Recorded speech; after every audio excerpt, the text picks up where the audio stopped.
Good evening, 5th graders. So tonight we're going to learn like a pirate and we're going to learn all about the coordinate planes.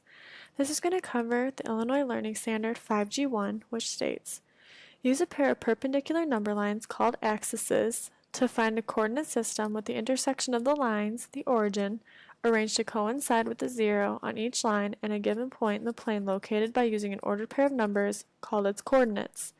We have to understand that the first number indicates how far to travel from the origin in the direction of one axis, and the second number indicates how far to travel in the direction of the second axis, with the convention that the names of the two axes and the coordinates correspond. So that would mean the x-axis and the x-coordinate, the y-axis and the y-coordinate. This sounds really confusing right now, but we're definitely going to make it seem a little more easy here in the next couple slides. So first we have to know what a coordinate plane is. This is what a coordinate plane looks like. It's made of a bunch of vertical and horizontal lines. The two main lines are the x-axis and the y-axis. Now the y-axis stands nice and tall, and we can remember that the y-axis is the nice and tall line because a y has a nice, long, tall stem.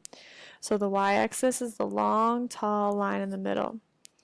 Now the x-axis, that's just the other one. It runs horizontally through the middle of the graph. Now where these two lines intersect is the origin. The origin is where the number 0 is always going to be found. And we can remember that because zeros and O's, like origin, have a lot in common. Now we can't just use a coordinate plane by itself. There obviously has to be something more to it, and there is. That's the coordinate points, also known as ordered pairs. We have our x-coordinate and our y-coordinate. Now it's very important to note that the x always comes before the y. This is super easy to remember because we're 5th graders and we know our alphabet really well, and in the alphabet x comes before y. So x is always going to come before y when we're graphing coordinate points. So if I have a 2 in the x spot, I'm going to go on the x-axis and I'm going to count 1, 2. And this spot right here is going to be my x-coordinate.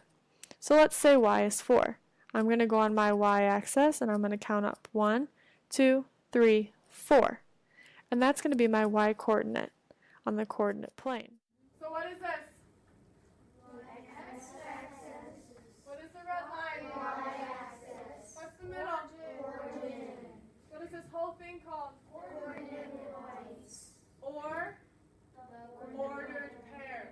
So now, what I want you guys to do is label on an extra piece of paper 1 through 5, and then using your word bank, I want you to put the vocab word for each area that is highlighted.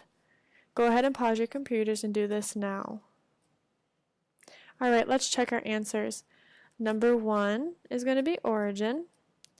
Number 2 is the x-axis.